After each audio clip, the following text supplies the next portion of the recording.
And then you're just going to wrap the bacon as tight around the scallop as you can. Okay. And then just to hold it in place, stick a toothpick through. Okay. This is easy.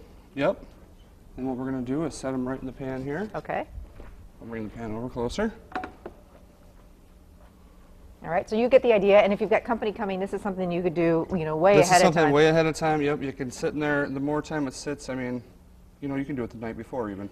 And about how long do these go into the oven? They're going to go in the oven for about another 8 to 10 minutes. Okay, all right. So we've got some in the oven now. Now we're going to make this great sauce. So in the sauce, this is going to go with this dish. In the sauce, I've got about a cup of beef stock. Okay. We're heating things up on a Monday morning. There we go. Okay. And then we're going to add the sriracha, which is an Asian chili paste. A little bit of a heat to it. A little bit of a heat. Okay. And then we're going to sweeten it up with a little brown sugar, about a cup of brown sugar. And then we're just going to let that reduce till it gets to be a nice consistency of a nice glaze on top of the scallops there. So in chef's terms, reduce means basically we're going to let this boil, simmer, and it'll just thicken up a little bit. Fancy word, gastrique, yeah. Okay, all right. So we'll let that hang out and do its thing. Okay. And while that's doing that, let's talk about one of the things that this is the final served component, with.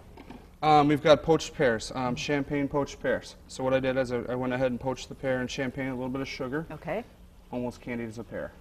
And then I cored them out. Okay. And what we're going to do is take a little bit of salad mix, spring greens. This is going to be kind of the garnish for it. Make a nice little bouquet. And we're going to push that through.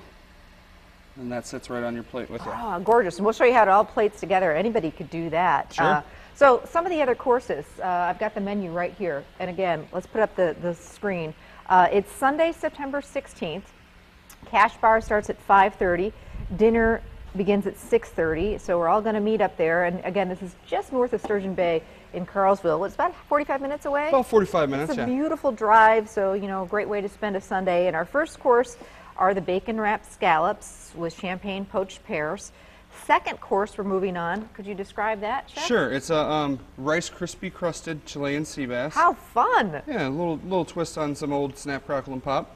Then I've got a lemongrass slaw. It's got shredded carrots, broccoli, radicchio, cabbage. Pretty much anything you want to put in there, you can throw in there with some nice lemongrass. And it's got a spicy, sweet glaze, oh, that sounds absolutely, and finished with a light tomato puree. Yeah, just to give it, what we did is try to go kind of around the world a little bit, with that kind of being our Italian with the herb tomato puree. And then, if we want to move into the third course. Yeah, let's do it. Third course. I've got the Caribbean jerk pork with a nice Cuban black bean and corn rice. Ooh. So a little bit of that, fresh fruit hitting with the pork, and then some of the wine kind of puts it all together. Now, we brought along some of the different wines, so then these courses will be paired with the different wines that you guys make there at the Door Peninsula Winery. Exactly. Each one will be